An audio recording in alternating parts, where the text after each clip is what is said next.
the truth of Christianity, this is not blasphemy. The way you say it, if you use abusive language, a language which is intemperate, and obviously the language in itself, in its quality, is offensive, then this becomes blasphemy. So this is exactly our position. We have been disagreeing with the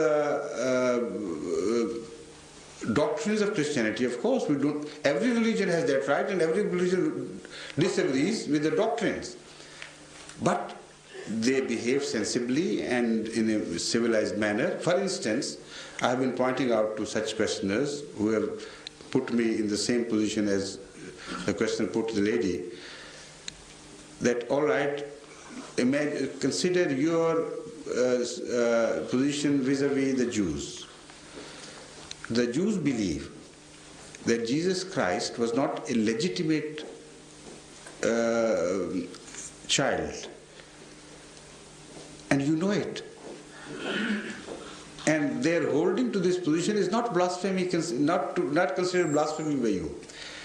But if they start calling her names which are offensive, then that would become blasphemy.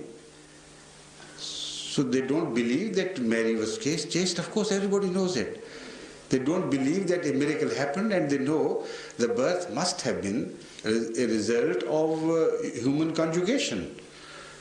And that conjugation was not between husband and wife, so these facts all speak for themselves. But they do not go to the streets and say Jesus was this and that, like Salman Rushdie said about Hazrat Ismail.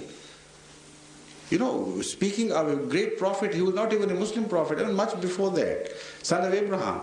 He says he's a bastard. Can't you understand? Don't you have sense enough to distinguish between blasphemy, abusive language, and a difference of opinion? So Ahmadi books all express difference of opinion in civilized language, and no sane man can declare it to be blasphemy. Now, your question, please.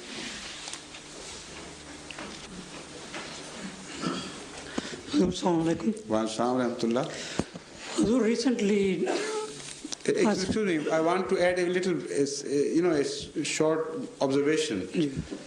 On this question, I have already spoken at length to many correspondents. Some came from as far as Finland, and some came from here and other places.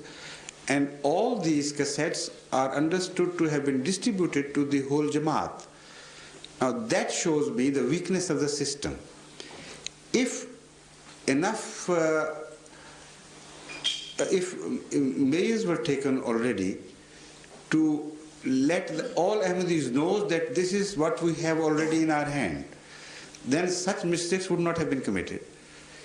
It shows that when these cassettes are distributed to the Jamaats, the person responsible, who is audio-video secretary, sleeps over these things and does not take the pain to apprise the Jamaat of what he has received and what it contains.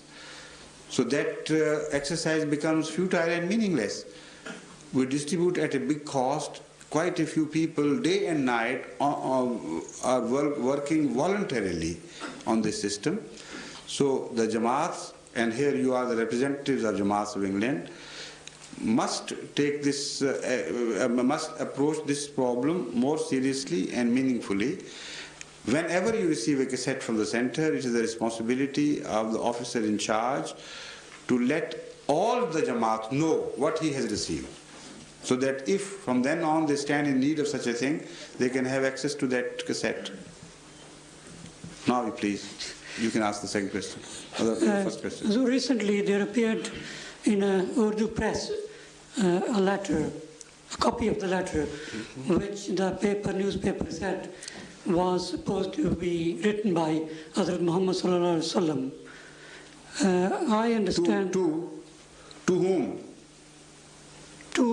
Well, I don't say who to read, but my question is that I understood Rasul Sallallahu Alaihi Wasallam was Ummi. Could that letter be an authentic one? We know there are authentic letters preserved. For instance, the letters he wrote to the kings with his seal, they are well preserved, and but it was not his own writing. Someone else wrote those letters for him as he dictated, and then he put his signatures to it because he had learned to put his signature, and then a seal was also stamped on that. So this is nothing doubtful about it. We know positively such things happened. The impression given in this paper was that this was written by Azur's own hand. No, this is wrong. According to my knowledge, I have read quite some on this question. There was not a single letter which was written entirely by Azur in his own hand. Only he signed on the dotted lines, and he dictated the letters too, of course. So the language was his and the signatures were his, but not the writing. Exactly. Yes, please. Assalamu alaikum. Wa alaikum salam wa rahmatullah. I'd like to ask you a question, stemming from the previous one on borrowing and mortgage rates, and it is in the following. What would be the Islamic way of running an economy with the absence of interest rates on, especially since a lot of investment is dependent upon high rates of return on money, and that trade is dependent upon the exchange rate, which is greatly influenced by an economy's interest rates? On this issue already I have spoken among other, during my question and answer sections in various places, particularly here in Geneva as well, I took it up. And although this answer requires a longish treatment, it's a very involved question.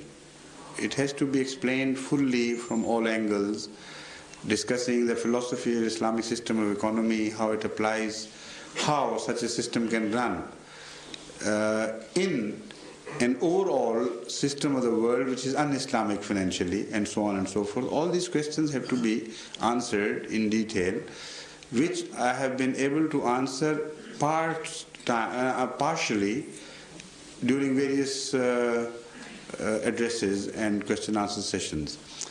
So I think we don't have time at present to deal with this question. You better have access to this Geneva cassette, which is available. And why I speak of it, because it's fresh in my mind. I know this question has been discussed. So in short, I can tell you only this, that Islamic system of economy does not run on the accepted principle that the money must grow. According to Islam, money in itself is just a means of transfer of values. And unless money is wedded to human values, we cannot find out whether it is going to grow or decrease. So it has both sides open. It can grow as well as decrease. So because usury system only speaks of one-sidedness of money.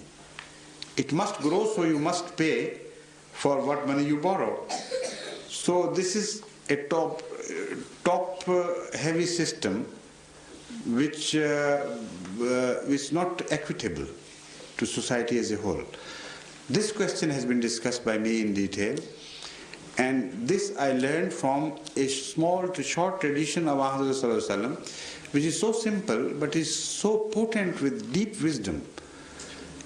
Once in answer to a question he said, does your money bear children?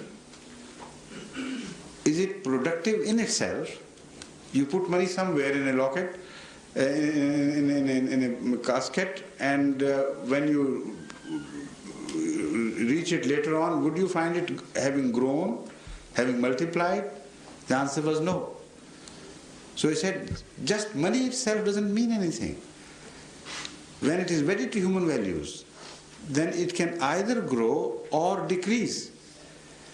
So trade is valid, And all such partnerships